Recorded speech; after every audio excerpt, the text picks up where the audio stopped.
nossas equipes no treinamento das Forças Especiais de Segurança contra possíveis ameaças terroristas nas Olimpíadas. A ação reuniu 26 tropas de elite. São os melhores homens da polícia e do exército prontos para reagir a situações semelhantes aos atentados de Paris.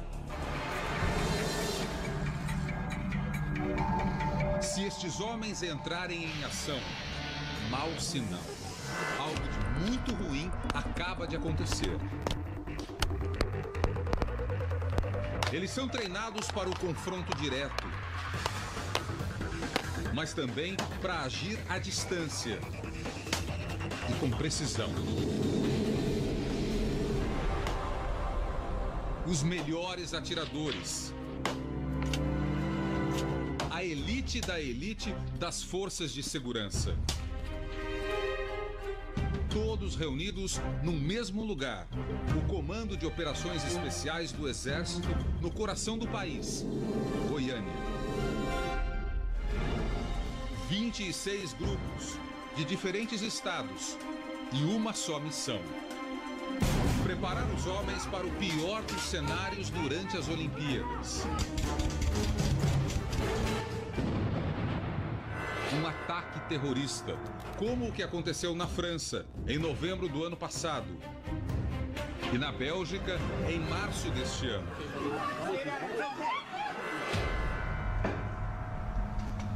Nessas horas, são acionadas as chamadas tropas especiais. Grupos seletos e treinados à exaustão. E são eles que vão atuar nos Jogos em caso de uma ameaça terrorista. As tropas especiais têm que estar preparadas para atuar em cenários como este. Um ambiente confinado, com diferentes cômodos. Uma casa, por exemplo, onde há terroristas com reféns. Quando se esgota toda e qualquer possibilidade de negociação, o que fazer? É o que nós vamos ver a partir de agora em diferentes ambientes que simulam cenários reais. Neste, os times táticos vão encontrar resistência. Homens armados que usam um tipo especial de munição. Em vez de um projétil metálico, a ponta da munição é feita de plástico recheado de tinta. É uma munição de tinta, né, com a ponta de tinta. Na realidade, o que vai bater no oponente é apenas essa parte aqui, vai marcar o seu colete, tirando o mesmo do exercício. São calibres usados pelas Forças Armadas. Utilizado pelas Forças de Operações Especiais. Apesar de não ser um projétil real, o impacto é forte. Para o exercício, o militar ele utiliza uma roupa especial, um colete especial em que vocês vão notar que ele já foi atingido e a munição marcou determinadas partes do corpo. E um capacete também especial para evitar que ele leve um tiro no rosto. Porque se ele levar um tiro no rosto, vai causar algum dano. 3 militares vão se passar por terroristas. Enquanto isso, uma das equipes planeja a ação com o pouco que se sabe do cenário. Passa o corredor, ok? Hora de municiar as armas. E partir para a invasão. Cenário 1. A Embaixada. O cerco à Embaixada do Irã em Londres, em 1980, pôs à prova o Grupo de Operações Especiais do Exército Inglês. 6 terroristas tomaram o edifício e fizeram 26 reféns. O objetivo agora é ver como atuariam as nossas tropas num dos andares do prédio. Polícia! 22 de gol! Passo a passo, você vai ver o avanço dos times em diferentes cenários. E a visão dos atiradores antes e durante a troca de tiros. As tropas usam granadas que emitem luz e um barulho ensurdecedor. O militar que se passa por refém está amarrado no último cômodo. Na troca de tiros, um dos fuzis trava. O colega continua atirando, mas é atingido no capacete. De novo, o momento em que o projétil acerta o militar. O saldo foi o refém liberado com vida, 2 perpetradores capturados e 1 alvejado. Devido ao enfrentamento exposto pela equipe que estava lá dentro, considera-se razoável. A maior parte destes homens não pode revelar a identidade. Por trás de todo esse paramento aqui existe a pessoa, o ser humano, né? O lado do ser humano. Ele tem família, tem filho, tem esposa, então os mesmos homens que fazem o resgate ou a operação, eles vão para a rua colher informações, colher dados para que culmine na ação tática. À noite, o exercício é repetido num ambiente semelhante, só que na mais absoluta escuridão. Times táticos usam óculos de visão noturna. Os alvos agora são de papel, mas a munição é real. Este é o ambiente que as equipes iriam encontrar num lugar confinado e com luz elétrica cortada, como um prédio tomado por sequestradores. No atentado à embaixada do Irã, em Londres, 2 reféns foram executados. Dos 6 terroristas, apenas 1 foi capturado com vida.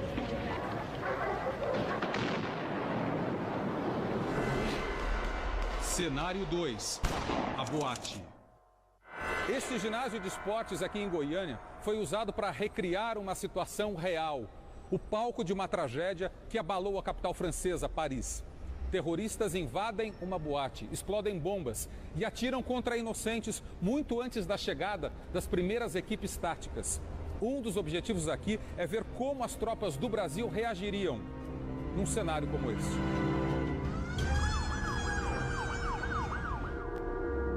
Na casa de espetáculos Bataclan, em Paris, 1.500 pessoas assistiam a um show quando pelo menos 3 terroristas abriram fogo. Radicais ameaçavam decapitar um refém a cada 5 minutos.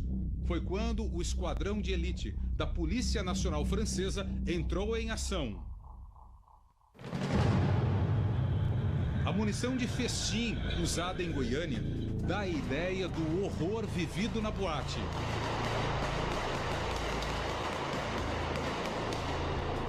De novo, a visão do policial. As armas não disparam nenhum projétil, mas estão ligadas a sensores a laser.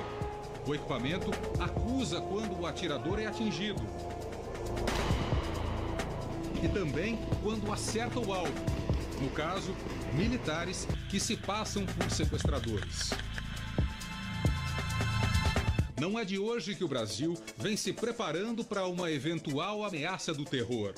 Os treinamentos começaram antes da Copa das Confederações, que aconteceu há 3 anos.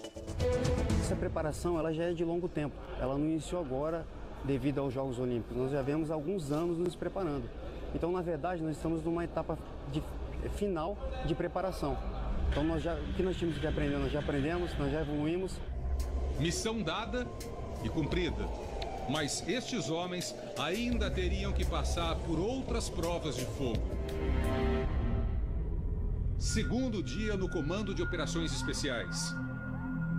E as tropas vão se ver diante de novos cenários, montados para o treinamento, como este, que simula uma avenida e o estacionamento de um shopping.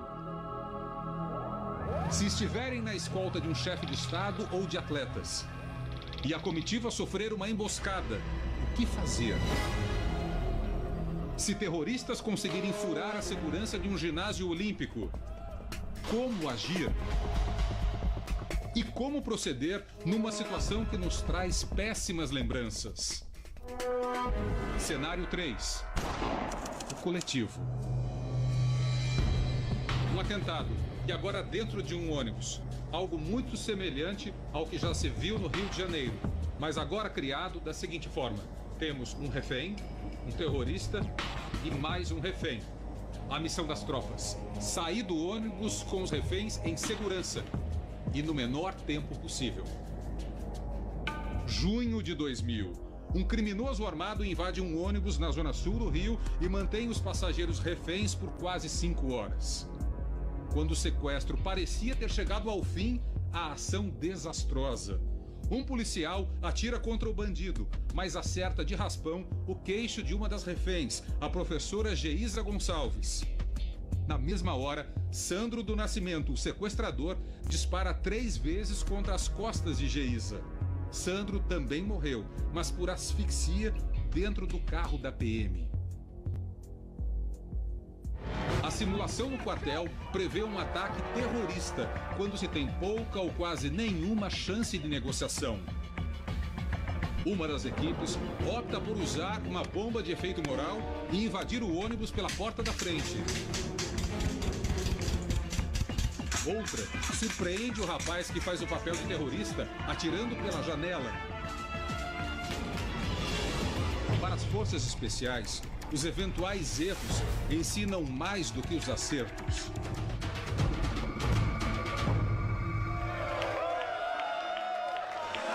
Mas como se preparar para um tipo de ataque que jamais vimos no Brasil? Cenário 4. O Ginásio Olímpico. Dezembro do ano passado. Um casal de atiradores invade uma clínica em São Bernardino, na Califórnia. Fere 26 pessoas e mata 14. E se, apesar de todo o forte esquema de segurança, o mesmo acontecesse num ginásio durante os Jogos? A primeira reação seria de um grupo da Força Nacional. Próximo ao campo de jogo, onde vai estar árbitros, torcidas, tá? Todo o público vai ter uma sala de pronta resposta. Vai ser o único segmento dentro da venda, dentro do campo de jogo, que vai estar armado. Então é uma tropa especializada formada por operações especiais de todo o Brasil, tá? Força Nacional, que vão dar essa primeira resposta. Dominado!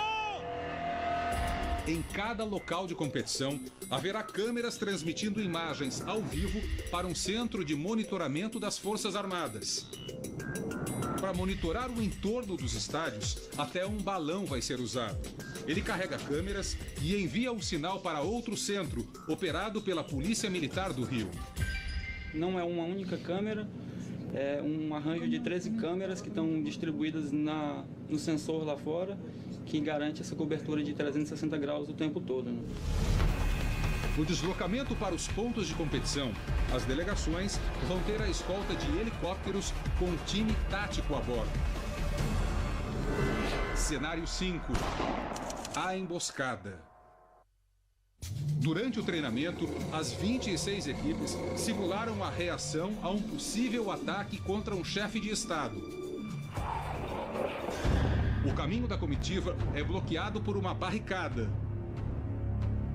Os homens desembarcam às pressas do helicóptero. Mais uma vez, usam munição de festim e armas com sensor a laser, num combate simulado contra um grupo terrorista. Dessa vez, a missão é resgatar o militar que se passa por autoridade e, se possível, sem baixas na tropa. Dentro do estádio, entra em ação um outro time de especialistas, os atiradores de elite.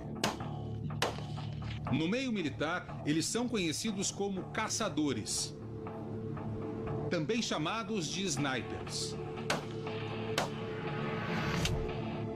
Em Goiânia, foram reunidos os 50 atiradores que vão trabalhar nos Jogos Olímpicos. Eles fizeram as últimas checagens das armas, atirando em alvos a centenas de metros de distância. Este alvo, na forma do tronco de um ser humano, está posicionado a 300 metros da linha de tiro. 25 homens disparam de uma só vez. Agora, um alvo ainda mais distante. Um aro metálico de 40 centímetros de diâmetro a 550 metros do atirador. Apenas um vai disparar. De novo o tiro na mosca. Para ser considerado um sniper, o atirador tem que acertar determinados alvos. A área compreendida entre a linha dos olhos e a ponta do nariz, né? Tem que ser um tiro preciso? Tem que ser um tiro preciso. 100 metros? A 100 metros. E acertar a cabeça, por exemplo? Até 400 metros a cabeça, a exigência. Da cintura para cima? Da cintura para cima até 600 metros. E alguma parte do corpo? Até 800 metros. Na prova dos 100 metros, os atiradores tinham que acertar 4 pequenos círculos nos cantos de uma folha de papel. E depois, um tiro entre a linha dos olhos e a ponta do nariz, na foto. Este foi o resultado obtido por um sniper da Polícia Civil de São Paulo. Os atiradores também treinam para situações como esta, onde só se enxerga com câmera de visão noturna.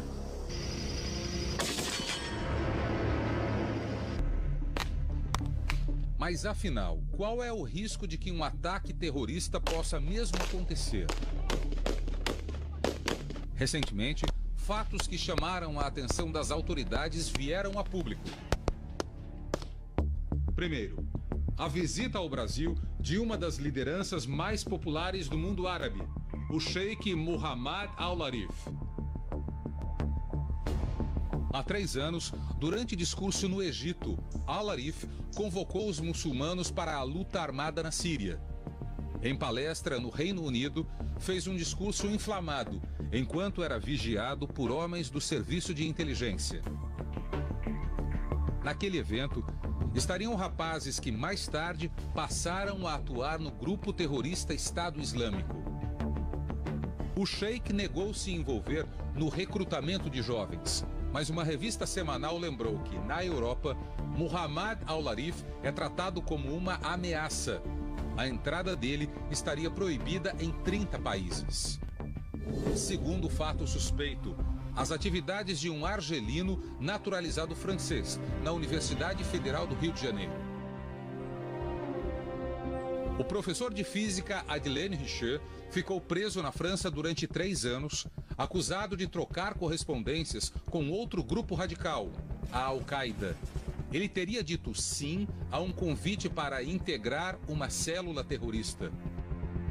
Depois da prisão, Adelaine Richer entrou legalmente no Brasil, ganhou uma bolsa de estudos e foi contratado como professor da universidade. Ele é investigado pela Polícia Federal. E há pouco mais de um mês, confirmou-se uma ameaça direta. Brasil, vocês serão nosso próximo alvo.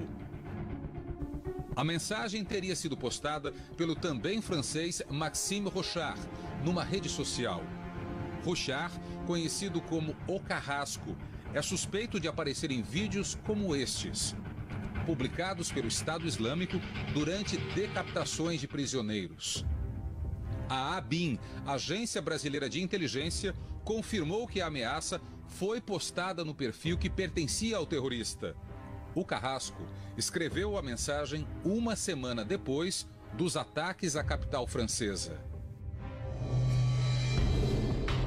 Para as autoridades civis e militares, o Brasil em si não é um alvo dos radicais. Nós não temos uma tradição de eventos terroristas no Brasil, mas servir de palco para um atentado nesse ambiente de Jogos Olímpicos. Nós avaliamos que o risco existe, né, e em função da análise de risco, nós estaremos em condições de dar a resposta adequada, né, que a situação exigir.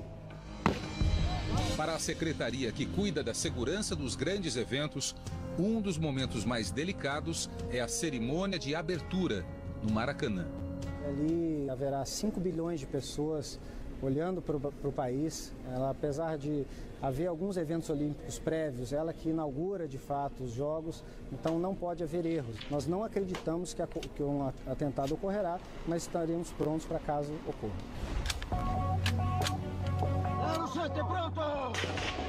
A preparação das equipes táticas inclui até exercícios com roupas que protegem contra agentes químicos, biológicos, radiológicos e nucleares. fazendo o trabalho com equipamentos de proteção, com o nosso controle de exposição a esse tipo de agente e uma descontaminação conduzida pelas nossas equipes, o risco é mínimo. Os 230 homens das Forças Especiais seguem se preparando para os Jogos, mas a partir de agora, longe das câmeras. Assim como os atletas, eles têm treinos fechados para a imprensa. Assim como uma seleção, ali estão os melhores entre os melhores. Com a diferença de que o Brasil e o mundo não querem vê-los em campo.